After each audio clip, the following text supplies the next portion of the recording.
Hello बच्चों, चलिए प्रश्न को देखते हैं। प्रश्न है, किसके ऑक्सीकरण से CH3 CH2 CHO तथा CH3 CHO प्राप्त होता है। CH3 CH2 CHO मतलब बच्चों प्रोपेनॉल्डिहाइड और CH3 CHO मतलब एसिटाल्डिहाइड। तो बच्चों हम यहाँ पर चार विकल्प दिए गए, ए 1 ब्यूटीन, 2 ए 1 ब्यूटीन, बी 2 ब्यूटीन, सी 1 पेंटीन और डी 2 पेंटीन। तो चलिए बच्चों, इस प्रश्न की अगर मुख्य अवधारणा की बात करें तो इस प्रश्न की मुख्य अवधारणा होगी मुख्य अवधारणा। तो बच्चों मुख्य अवधारणा में हम बात करते हैं ओजोनीकरण की।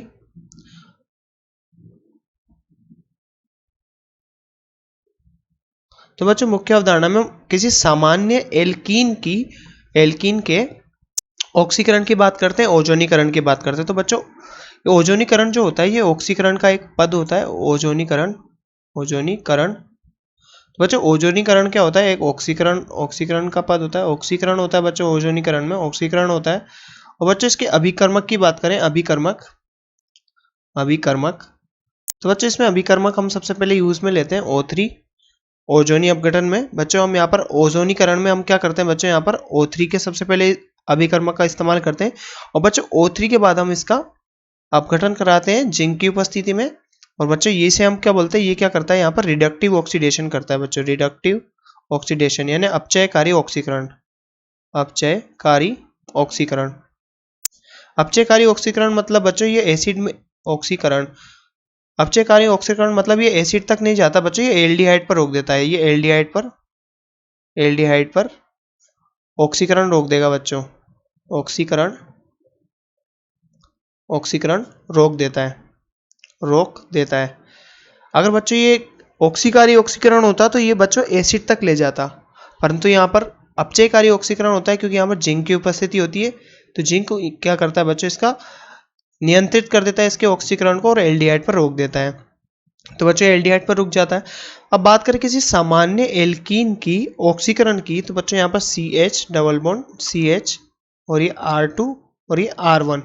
अब बच्चों यहाँ पर बात करें हम इसके ओजोनीकरण की, तो यहाँ पर O3 के साथ अभिक्रिया कराते हैं तो बच्चों क्या मिलता है हमें, तो बच्चों हमें यहाँ पर मिलता है O3। सबसे पहले बच्चों हम इसका ओजोनी अपघटन कराते हैं, पहली अभिक्रिया कराते हैं O3 से O3 और दूसरी अभिक्रिया कराते हैं बच्चों जिंक की उपस्थिति में H2O से। तो बच्चों हमें क्या मिलता है R1CHO और प्लस R2CHO। तो बच्चों इसकी क्रियाविधि की बात करें, यहाँ पर क्रियाविधि तो बच्चों यहाँ पर क्या होता है, तो इसकी क्रियाविधि की बात करें तो बच्चों यहाँ RCH डबल बॉन्ड CH और R1। तो बच्चों यहाँ पर क्या होता है, O3 सबसे पहले अटैक करता है इस पे और क्या बनाता है बच्चों यहाँ पर RCH bond CH bond R और बच्चों यहाँ ऑक्सीजन और ऑक्सीजन ये बनता है बच्चों। अब यहाँ पर इसका बच्चों पुनर्विन्यास होता है क्योंकि ये अनस्टेबल होता है, अस्थायी होता है। अस्थायी होने के कारण बच्चों यहाँ पर क्या होता है RCH R ऑक्सीजन ये बच्चों यहाँ पर मध्यवर्ती बनता है। अब यहाँ पर बच्चों हम इसका क्या करते हैं, जलीय माध्यम में इसका जिंक की उपस्थिति में जल अपघटन करते हैं तो बच्चा हमें क्या प्राप्त होता है R1COH R2COH। अब बच्चों हमारे यहाँ पर विकल्पों को देखते हैं। विकल्प नंबर 1 क्या है बच्चों, 1 ब्यूटीन। तो बच्चों 1 ब्यूटीन की बात करें, 1 ब्यूटीन तो बच्चों 1 ब्यूटीन की बात करें, ए 1 ब्यूटीन तो बच्चों CH3 CH2 और CH3। तो बच्चों ये तो ब्यूटेन हुआ।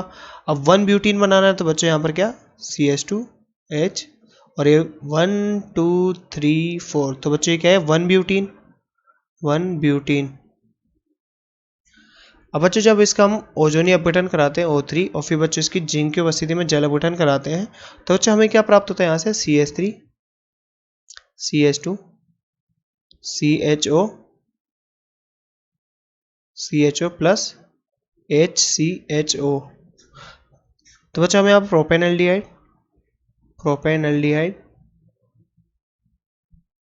प्रोपेनल्डिहाइड प्लस बच्चों हमें क्या मिलता है फॉर्मल्डिहाइड। बच्चों बात करें यहाँ पर अपन बी की, तो बच्चों हमारे पास बी क्या था, 2 ब्यूटीन। तो बच्चों 2 ब्यूटीन की हम बात करें, CH3 CH double bond CH bond CH2।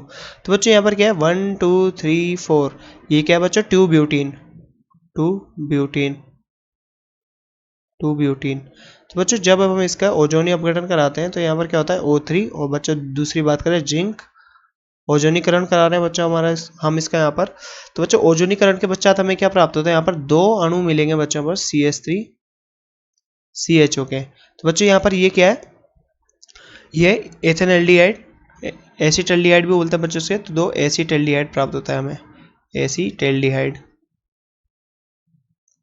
Acetaldehyde. तो बच्चों हमें यहाँ पर एसिटल्डिहाइड प्राप्त होता है। हम बात करें बच्चों हमारे विकल्प नंबर सी की, तो सी क्या है 1 पेंटीन। तो बच्चों यहाँ पर क्या है 1 pentene CH3 CH2 CH2 CH double bond CH2। तो बच्चों हमारे पास ये क्या 1 1 2 3 4 5। तो बच्चों ये क्या 1 पेंटीन 1 पेंटीन। तो बच्चों 1 पेंटीन के जब हम ओजोनी अपघटन कराते हैं, जिंक की उपस्थिति में जल अपघटन कराते हैं, तो बच्चों ये ओजोनी अपघटन यानी ओजोनीकरण हो रहा है यहाँ पर। तो बच्चों हमें क्या प्राप्त होगा, CH3 CH2 CH2 CHO, और साथ में बच्चों हमें क्या प्राप्त होगा, फॉर्मल्डिहाइड। तो बच्चों क्या है यहाँ पर ब्यूटेनल्डिहाइड ब्यूटेनल्डिहाइड ब्यूटेनल्डिहाइड, और बच्चों यहाँ पर फॉर्मल्डिहाइड साथ में। और जो हमारा विकल्प नंबर 4 है 2 पेंटीन। तो बच्चों 2 पेंटीन की बात करें यहाँ पर CH3 CH2 CH double bond CH CH3। तो बच्चों ये क्या है 1 2 3 4 5, बच्चों 2 पेंटीन। तो बच्चों जब हम इसका ओजोनी अपघटन कराते हैं तो हमें क्या प्राप्त होता है बच्चों, ओजोनीकरण कराने पर हमें इसका प्राप्त होता है CH3 CH2 CHO plus CH3 CHO। ये क्या है बच्चों, प्रोपेनल्डिहाइड, और बच्चों यहाँ पर एसिटल्डिहाइड एसिटल्डिहाइड। तो बच्चों जैसा कि हमसे प्रश्न में पूछा गया था कि ये प्रोपेनल्डिहाइड और एसिटल्डिहाइड किस में प्राप्त होता है, तो बच्चों हमने यहाँ पर देखा कि यहाँ पर 2 पेंटीन द्वारा 2 पेंटीन का जब हम ओजोनीकरण कराते हैं तो बच्चों हमें क्या प्राप्त होता है, प्रोपेनल्डिहाइड और एसिटल्डिहाइड। तो बच्चों इस प्रश्न का हमारा सही उत्तर होगा विकल्प नंबर डी, 2 पेंटीन इस प्रश्न का हमारा सही उत्तर होगा। तो बच्चों आशा करते हैं आपको प्रश्न समझ में आया होगा। धन्यवाद।